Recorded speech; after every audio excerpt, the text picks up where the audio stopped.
Hello दोस्तों, welcome back to class. तो आज हम बायोमास एनर्जी के बारे में बात करेंगे। तो चलिए फिर शुरू करते हैं।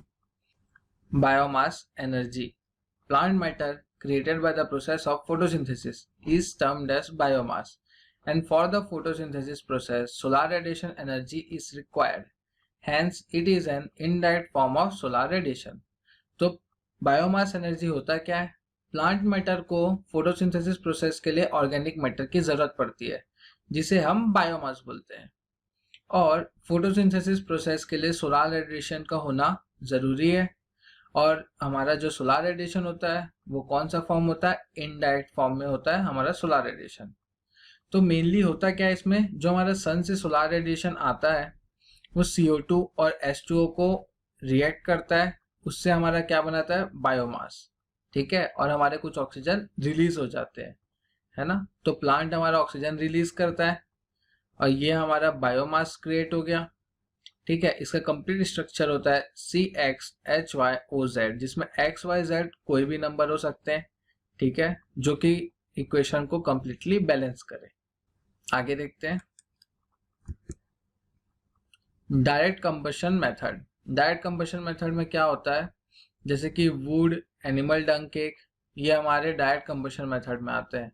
इसका एफिशिएंसी 10% तक का होता है। ठीक है, और इसका मेनली प्रॉब्लम क्या होता है? इमिशंस। इसमें इमिशंस बहुत ज़्यादा होते हैं, हार्मफुल गैसेस इवॉल्व होते हैं। ठीक है, बायोकेमिकल मेथड। तो बायोकेमिकल मेथड में क्या होता है? जो हमारा केमिकल स्ट्रक्चर है, जो कि यहाँ पे कॉन्सेंट्रेटेड बायोमास जो कि वेट है, इसे हम हाइड्रोलिसिस करते हैं और एनारोबिक फर्मेंटेशन करते हैं। ठीक है, जिसमें मेनली बैक्टीरिया रिएक्ट करना चालू करती है। तो हमारा जो ये केमिकल स्ट्रक्चर है वो चेंज हो जाता है CXHY, जो कि मेनली मीथेन इसमें सबसे ज़्यादा होता है, जिसे हम बायोगैस का नाम देते हैं। इसकी कैलोरीफिक वैल्यू होती है 20,000 किलोजूल तक की। ठीक है, और इसका एग्जाम्पल है सबसे मेन एनिमल डंग। एनिमल डंग मेनली इसका एग्जाम्पल है।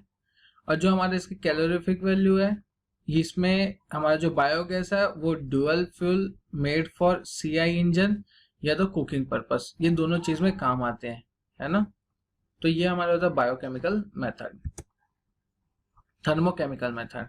थर्मोकेमिकल मेथड क्या होता है?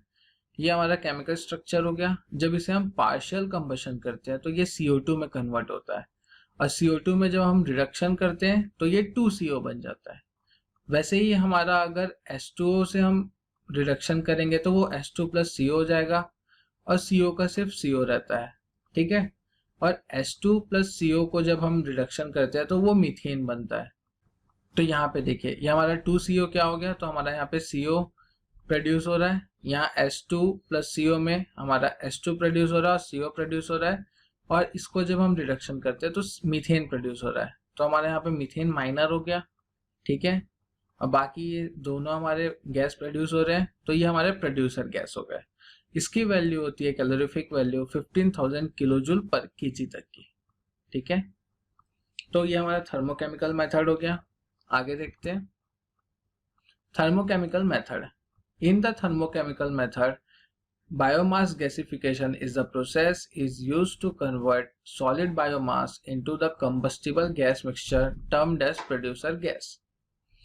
तो हमारे ये थर्मोकेमिकल मेथड होता है, ये किस तरीके से काम करता है हम देखते हैं। इसमें जोन्स होते हैं, जोन्स इन गैसीफायर। ये हमारा गैसीफायर हो गया। ठीक है, और इसमें अलग अलग जोन है, biomass drawing zone, pyrolysis zone, oxidation zone, reduction zone. तो हम एक एक करके देखते हैं होता क्या है। Drying zone, the biomass is dried in the zone with the temperature maximum up to 100 degree celsius for the removal of moisture. तो ये हमारा बायोमास हो गया, यहाँ से हम बायोमास डालते हैं तो ये हमारे ड्राइंग जोन में पहुंचता है। ड्राइंग जोन में क्या होता है? जो हमारा टेम्परेचर होता है वो 100 डिग्री सेल्सियस तक का जाता है, और जो भी इसमें अगर हम इसे हीट करते हैं बायोमास को तो उसका जो भी मॉइस्चर होता है वो रिमूव हो जाता है। ये हमारा ड्राइंग जोन होता है। वैसे पायरोलिसिस जोन होता है, the structure of the biomass is broken down and converted into simple structure for easy combustion for the next stage. तो इसमें हम इसे ब्रोक डाउन करते हैं और कन्वर्ट करते हैं सिंपल स्ट्रक्चर में, ताकि हम उसे नेक्स्ट स्टेज में इजिली यूज कर सकें। तो ये हमारा हो गया पायरोलिसिस जोन, जहाँ पे टेम्परेचर 300 डिग्री सेल्सियस तक का होता है। तो यहाँ पे कॉम्प्लेक्स स्ट्रक्चर को हम सिंपल स्ट्रक्चर में कन्वर्ट करते हैं, ठीक है। Oxidation zone, in this zone predetermined air is supplied for the partial oxidation process to produce CO2, H2O, CO and C particle। Oxidation zone, तो ये हमारा 900 डिग्री सेल्सियस तक का होता है। यहाँ पे पार्शियल कंबशन और एक्सोथर्मिक रिएक्शन होते हैं, ठीक है। अब ये हमारा होता है reduction zone. The product of the oxidation zone will enter into the endothermic chemical reaction and reduce into the combustible gas mixture of CO, H2 and small amount of CH4, ठीक है। तो रिडक्शन जोन में mainly क्या होता है, जो हमारा oxidation zone से जो भी गैस एंटर करता है उसे हम एंडोथर्मिक केमिकल रिएक्शन में करते हैं, और उसका जो कंबस्टिबल गैस मिक्सचर रहता है उसको हम रिड्यूस करते हैं किसमें, CO, H2 and small amount of methane.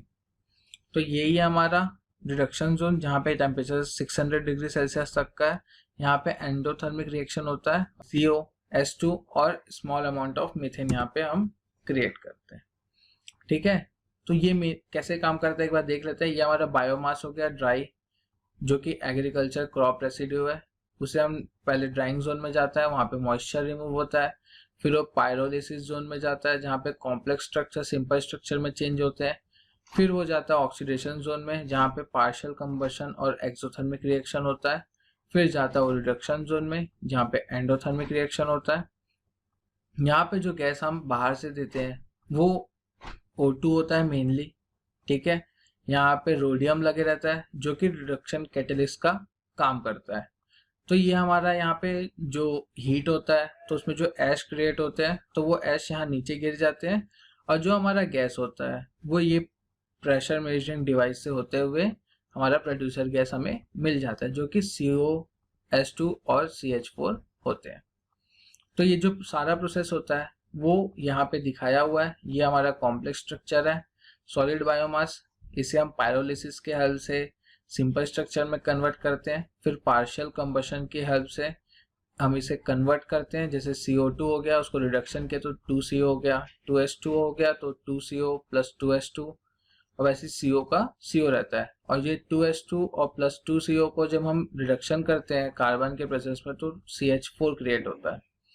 तो हमारा CO, H2 और CH4 हमें मिल गया। ये हमारे प्रोड्यूसर गैस है, ठीक है। Note, the thermochemical method is a fast process converting biomass into the producer gas with the use of biomass gasifier of a very high efficiency।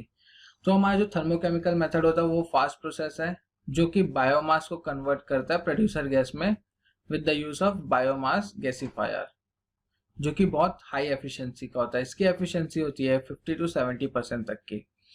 तो गैसिफायर का हम एफिशिएंसी कैसे निकालेंगे, जो हमारा प्रोड्यूसर गैस है उसका मास और जो हमारा सॉलिड वेस्ट है उसका मास को हम डिवाइड कर देंगे, तो हमारा एफिशिएंसी ऑफ गैसिफायर निकल जाएगा।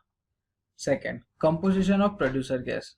तो हमारे प्रोड्यूसर गैस में कंपोजिशन क्या क्या होता है, जैसे CO होता है वो 25% होता है, H2 होता है वो 10% होता है, CH4 होता है वो 5% होता है, और N2 होता है वो बाकी बचे हुए N2 होते हैं, ठीक है। Dual mode of IC engine. In dual mode engine, the energy requirement is divided between the conventional fuel and unconventional fuel। तो ड्यूअल फ्यूल मोड दो तरीके के होते हैं, कन्वेंशनल फ्यूल होता है और एक अनकन्वेंशनल फ्यूल होता है। ये 0.2 होता है, ये 0.8 होता है, ठीक है। टेम्परेचर ऑर्डर, तो इसका टेम्परेचर ऑर्डर कैसा रहता है, पहले ड्राइंग का टेम्परेचर सबसे ज़्यादा रहता है, फिर पायरोलिसिस का रहता है, फिर रिडक्शन का होता है, फिर ऑक्सीडेशन का होता है, ठीक है दोस्तों। अब देखते हैं कुछ न्यूमेरिकल्स। तो क्वेश्चन 1 है, gas fuel obtain as a result of biomass gasification is natural gas, producer gas, methane, all of the above. तो हमारा गैस फ्यूल ऑब्टेन किससे होता है, प्रोड्यूसर गैस, ठीक है। Question number 2, the process of microbiological digestion of biomass in the pressure and in the absence of oxygen is called. तो हमारा जो माइक्रोबायोलॉजिकल का जो डाइजेशन का प्रोसेस है, एब्सेंस ऑफ ऑक्सीजन में कौन से डाइजेशन होता है, aerobic digestion and anaerobic digestion, ठीक है। Third, which of the following statement are correct regarding biogas gasification. तो कौन सा सही है? Exothermic reaction takes place in pyrolysis zone, endothermic reaction takes place in oxidation zone, endothermic reaction takes place in reduction zone and exothermic reaction takes place in reduction zone. तो हमारा answer क्या होगा? जो हमारा एंडोथर्मिक रिएक्शन होता है वो oxidation zone में होता है और जो एक्सोथर्मिक रिएक्शन होता है वो रिडक्शन जोन में होता है। ठीक है, तो दोस्तों आज के लिए इतना ही। अगली क्लास में हम आगे का करेंगे। तो आप लोग तब तक इससे रिलेटेड और जो भी क्वेश्चंस होते हैं इन टॉपिक से रिलेटेड आप उन्हें सॉल्व करते जाइए। टाइम टू टाइम अब अपना कवर करते जाइए, नोट्स को बनाते जाइए। आपका टाइम से पहले सब कुछ कंप्लीट हो जाएगा, उन सब चीज़ों का टेंशन मत लीजिएगा। ठीक है दोस्तों, and thank you for watching. Please like, comment, share and subscribe. Thank you.